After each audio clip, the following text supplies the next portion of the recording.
इस संसार में सभी मनुष्य एक दूसरे से कनेक्टेड हैं। सभी एक दूसरे पर किसी न किसी रूप में निर्भर हैं।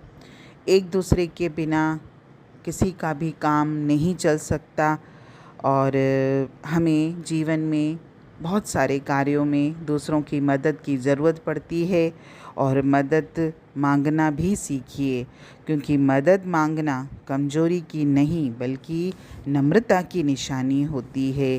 क्योंकि कई बार जीवन में ऐसे कार्य होते हैं जो हम अकेले नहीं कर सकते हैं।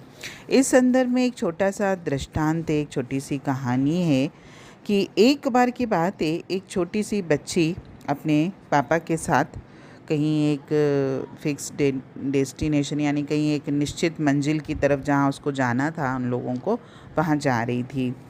तो रास्ते में उन्होंने देखा कि एक पेड़ की शाखा टूटकर सड़क पर गिर गई थी और वो शाखा ने पूरी सड़क को कवर कर लिया था कि कोई भी गाड़ी आगे नहीं जा पा रही थी और उन्हें अपनी मंजिल तक पहुंचने में देर भी हो रही थी, कहीं उनको टाइम से पहुंचना भी था। तो उन्होंने अपनी मंजिल तक पहुंचने के लिए उस रास्ते में जो शाखा गिरी हुई थी उसको अलग करने की उनको ज़रूरत पड़ी कि अब इसको जब तक हटाएंगे नहीं तब तक हम आगे नहीं बढ़ पाएंगे।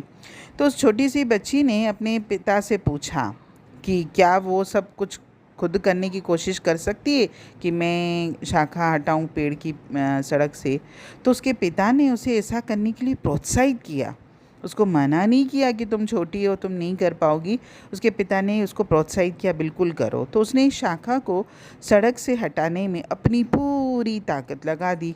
उसने कोशिश की, फिर कोशिश की, फिर कोशिश की, लेकिन कुछ कोशिशों के बाद वो अपने पापा के पास शिकायत करने लगती है कि वह ऐसा क्यों नहीं कर पा रही है, उससे तो वो शाखा सरक भी नहीं रही है। तो उसके पिता ने उसे और प्रोत्साहित किया और उसे अपनी सारी शक्ति उस कार्य में लगाने के लिए प्रेरित किया।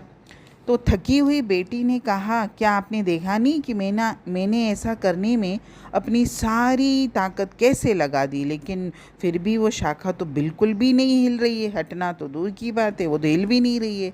तो फिर उसके पापा ने उसको समझाया, नहीं बेटा, आपने केवल अपनी पूरी ताकत का इस्तेमाल किया, ये आपकी पूरी संभावित ऊर्जा नहीं थी, वह केवल इसका एक हिस्सा था। आपने मुझसे मदद नहीं मांगी। आपकी ताकत आपकी शारीरिक शक्ति और ज़रूरत पड़ने पर मदद मांगने की मानसिक क्षमता है। अब इसे हम दोनों एक साथ करते हैं। दोनों ने अपनी शक्ति का प्रयोग किया और उसके बाद वो शाखा अपने रास्ते से बाहर हो गई और उन्होंने अपनी यात्रा जारी रखी।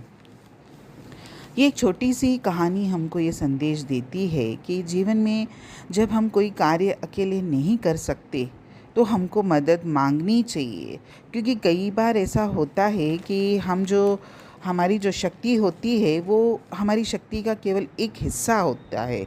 जब किसी और की शक्ति भी, किसी और की ताकत भी हमारे साथ मिल जाती है तो वो डबल हो जाती है और किसी किसी कार्य में एक हाथ की ज़रूरत नहीं होती, मतलब एक व्यक्ति से वो कार्य नहीं हो सकता, जब दो मिलकर करते हैं तभी होता है। तो कभी भी जीवन में जो कार्य हम अकेले नहीं कर सकते तो दूसरों की सहायता लेने में कभी भी शर्म महसूस ना करिए।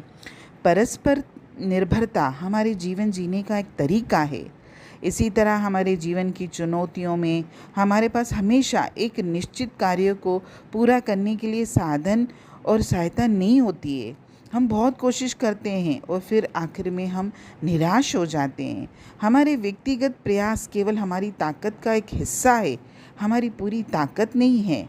जब हम किसी ऐसे व्यक्ति से पूछते हैं जिसके पास हमारी मदद करने की क्षमता है, तो वो व्यक्ति अगर हमारी मदद करता है तो हमारा वो कार्य पूरा हो जाता है।